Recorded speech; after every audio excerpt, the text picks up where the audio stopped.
رب العالمين والصلاة والسلام على سيد الأنبياء والمرسلين وعلى آله وأصحابه أجمعين أما بعد فأعوذ بالله من الشيطان الرجيم بسم الله الرحمن الرحيم وأنتم الأعلون إن كنتم مؤمنين. وہ معزز تھے زمانے میں مسلمان ہو کر، وہ معزز تھے زمانے میں مسلمان ہو کر، اور ہم خوار ہوئے تارک قرآن ہو کر. محترم بزرگوں اور دوستوں، آج میری گفتگو کا موضوع مسلمانوں کی تباہی اور اس کا علاج ہے.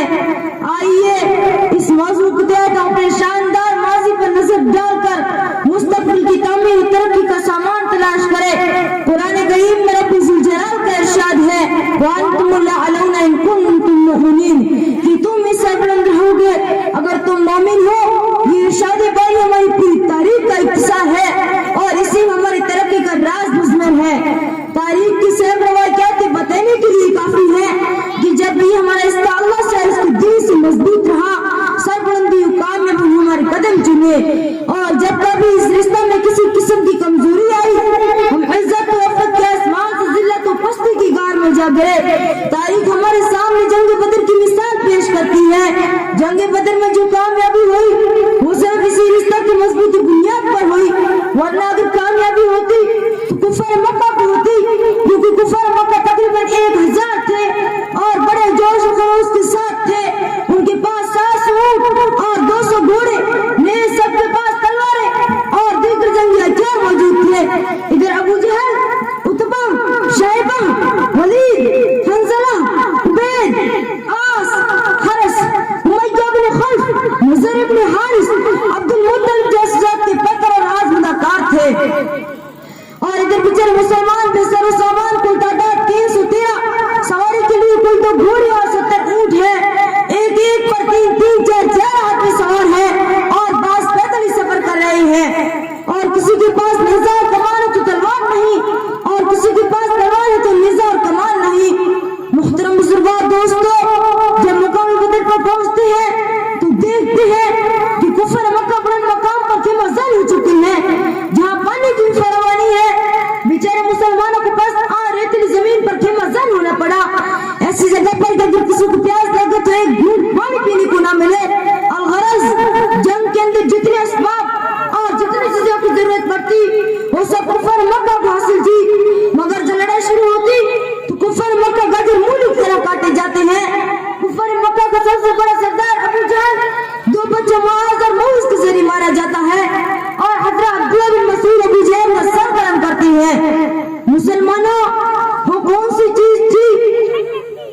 مسلمانوں، آپ جانتے ہیں کہ عبداللہ بن مسعود کون ہے؟ یہ وہی ہے جن کو مکہ کے ذہن میں سے ابو جہل نے مارتے مارتے بے ہوش کر دیا تھا، اور آج میدان جنگ کے اندر وہی عبداللہ بن مسعود ابو جہل کا سر قلم کرتے ہیں. امیہ بن خلف ابو جہل کے بعد کفار مکہ کا سب سے بڑا سردار سمجھا جاتا تھا، لیکن اپنے ساتھ جب اس طرح مقتول ہوتے دیکھ کر میدان جنگ چھوڑ کر مکہ کی طرف بھاگ پڑے، اور حضرت نے اس کے پیچھے بھاگے اور قریب پہنچ گئے. امیہ بن خلف کپڑا پر گھوڑے سے نیچے گر جاتا ہے اور پیٹ کے بل لیٹ جاتا ہے، شور مچاتا ہے، معافی مانگتا ہے، امن چاہتا ہے، لیکن حضرت نے اس کے پیٹ پر اس تلوار چلا دیتی ہے اور اس کو جہنم رسید کر دیتے ہیں. مسلمانوں، وہ کون سی چیز تھی جس نے غلام کو غور پر آقا کو مغلوب کر دیا؟ سچ فرمایا اللہ تبارک تعالیٰ نے وَأَنْتُمُ الْأَعْلَوْنَ إِن كُنتُم مُؤْمِنِينَ، کہ تم اس سے بلند رہو گے بشرطے کہ تم سچے پکے مسلمان رہے. اور اسی طرح دوسرے کفار مکہ اپنے ذات کو مقتول ہوتے دیکھ کر میدان جنگ چھوڑ کر مکہ کی طرف بھاگ پڑے. 70 مقتول ہوئے اور 70 گرفتار ہوئے، اور مسلمانوں کو ایسی فتح حاصل ہوئی جس کو تاریخ کو فراموش نہیں کر سکتی. لیکن افسوس، سب افسوس، آج جہاں دیکھیے، جس طرف دیکھیے، مسلمان خوفناک طوفان میں گرے ہوئے نظر آتے ہیں. کہیں مسلمانوں کو آپ رک پامال کیا جا رہا ہے، کہیں مسلمان غلامان زندگی گزر کر رہے ہیں. سوئی ہوئی قومیں جاگ اٹھی بیدار مسلمان سوتا ہے، سوئی ہوئی قومیں جاگ اٹھی بیدار مسلمان سوتا ہے. یا رہائے قلب مومن میں اب جذبہ ایمان سوتا ہے. مغرب کی وادیوں میں گونجی اذاں ہماری، مغرب کی وادیوں میں گونجی اذاں ہماری، تھمکانا تھا کسی سے سیل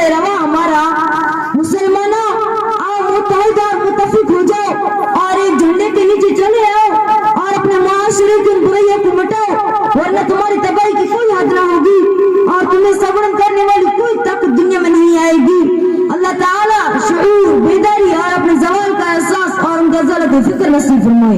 وما علینا الا بلاغ.